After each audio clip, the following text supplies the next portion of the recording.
Assalamualaikum, berjumpa kembali dengan saya Saptiawati, guru biologi SMA Negeri 12 Bekasi, CGP Angkatan 11. Salam dan bahagia Bapak Ibu guru hebat. Pada video kali ini saya akan memaparkan aksi nyata penerapan modul 1.1 yaitu tentang filosofi Ki Hajar Dewantara. Perasaan selama melakukan perubahan di kelas, setelah mempelajari modul 1.1 ini, saya semakin paham bahwa murid memiliki potensi dan kemampuan yang berbeda-beda. Oleh karena itu, perlunya dilaksanakan pembelajaran berdiferensiasi. Sebelumnya, saya beranggapan semua murid memiliki kemampuan yang sama, sehingga selama ini saya menyamaratakan murid baik dari teknik pengajaran, bentuk penugasan, maupun evaluasi. Menurut filosofi KHD, seorang murid harus menjadi pusat perhatian.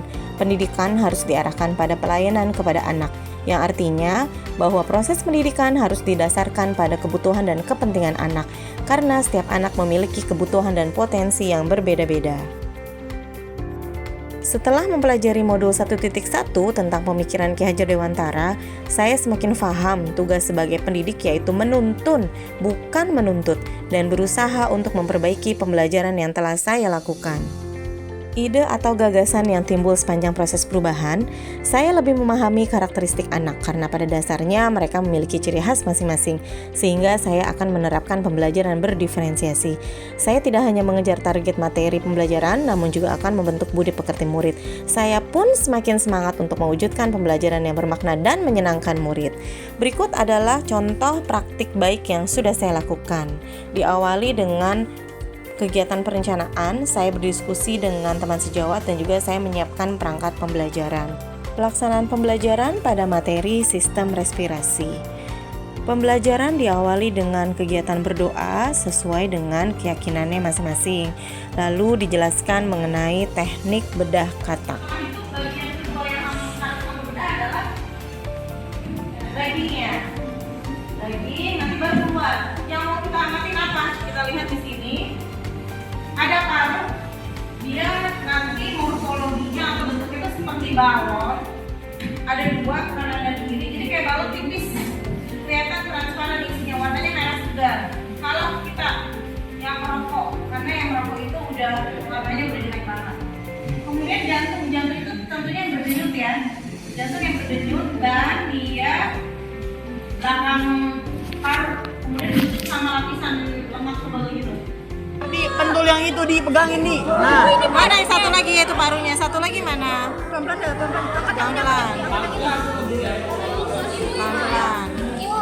Itu baru sebelah ya. baru-baru hitam bu. Bukan yang Yang merah. Satu lagi mana? Itu tuh ngumpet di belakang bawah. Ini ya bu. Keluarin. Biar dua-duanya keluar. Yang ini dong. Yang ini nih. Coba deh. Ini yang ini nih. Nah itu keluar tuh. Ada bu. Udah keluar bu. Dibagusin biar keluar semua. Untuk penugasan individu, ada yang membuat gambar organ respirasi beserta fungsinya, ada juga yang membuat poster kampanye bahaya rokok di sosmed. Untuk penugasan kelompok, dilakukan kegiatan presentasi dengan media yang berbeda-beda. Ada yang membuat video, ada yang membuat alat peraga, pop-up, mading 3 dimensi, dan juga ada yang membuat PowerPoint sesuai dengan minat mereka masing-masing. Berikut ini adalah contoh dari kegiatan presentasi yang dilakukan di kelas. Selamat datang teman-teman yang budiman. Mari bersama-sama pelajari keajaiban alam. Selamat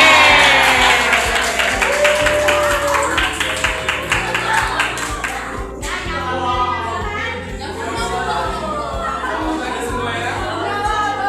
Pada kesempatan kali ini saya dan teman-teman saya akan menampilkan sebuah karya video animasi terkait penyakit alat pernapasan. Tapi sebelum itu, izinkan kami untuk memperkenalkan diri. Nah, jadi cara kerjanya dari alat peraga ini pertama kita tarik nih balon yang di bawah ini ke ujung. Kalau kita tarik tuh dia bakal ngembang. Mungkin nggak terlalu kelihatan ya, karena botolnya terlalu kecil. Ini aja. Ini seperti memproses pernapasan yang biasa Normal. yang biasa kita lakukan. Jadi di sini yaitu jika kita menghirup udara napas itu maka balon ini atau bisa paru-paru itu akan mengembang. Terus silakan. Ya lihat ya. Oh iya. Nah, mengembang. Kan? Oke. Nih, sekarang ini apa? Kayak kita mau. Selanjutnya ada penyebab dari penyakit bronkitis. Penyebab bronkitis bisa terjadi karena infeksi virus, infeksi bakteri atau bahan kimia, dan juga polutan yang dapat menimbulkan iritasi. Infeksi virus adalah penyebab utama dari bronkitis, sedangkan infeksi bakteri umumnya mengakibatkan bronkitis.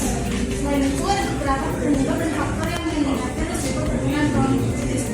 Jadi emfisema ini kan penyebab utamanya tadi karena merokok ya. Tapi ada nggak sih penyebab lain selain merokok kayak ada hubungannya nggak emfisema sama paparan polusi udara? Jadi seseorang itu bisa nggak kena emfisema karena kena paparan polusi udara?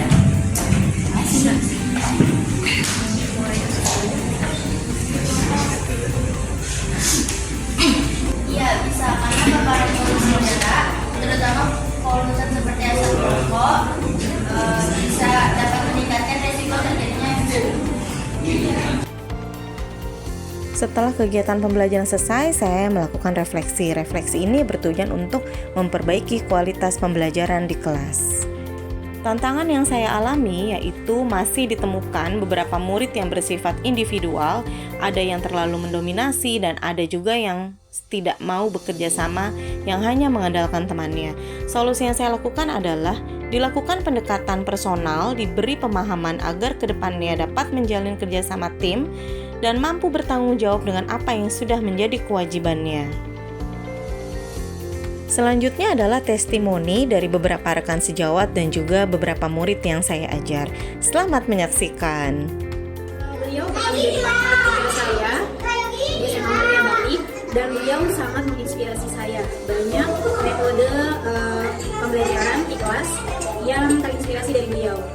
Beliau membuat anak-anak lebih kreatif, lebih aktif di kelas dengan berbagai macam metode seperti menggunakan games dalam permainan, menggunakan live worksheet, dan lain-lain.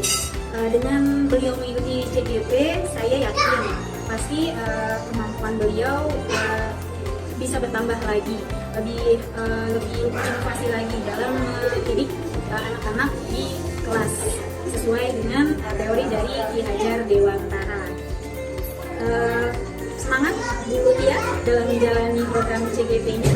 Semoga mendapatkan ilmu yang sangat bermanfaat supaya bisa menginspirasi kami lagi lulus dan selalu menjadi guru terbaik di hati anak-anak didiknya.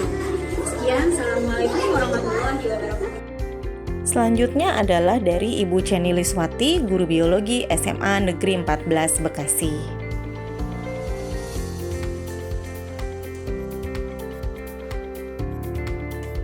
Adalah teman seperjuangan saya di sekolah, yaitu Ibu Tamia Agustina, guru kimia.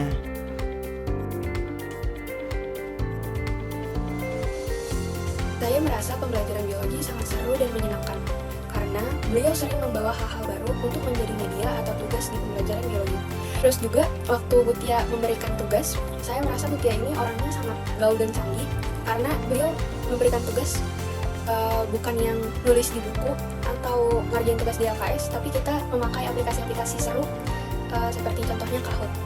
Menurut saya itu hal yang menyenangkan dan hal yang baru karena kita tidak bosan kalau misalkan dikasih tugas nulis lagi. Kalau misalkan di pembelajaran Bu Tia ini tugas yang dikasih bervariasi, tapi cara kita ngerjainnya juga nggak bikin bosan gitu. Menurut saya itu semua adalah hal-hal yang membuat pembelajaran biologi menurut saya sangat menyenangkan, seru, asyik, dan memorable. Sekian dari saya, kurang lebihnya mohon maaf. Wassalamualaikum warahmatullahi wabarakatuh.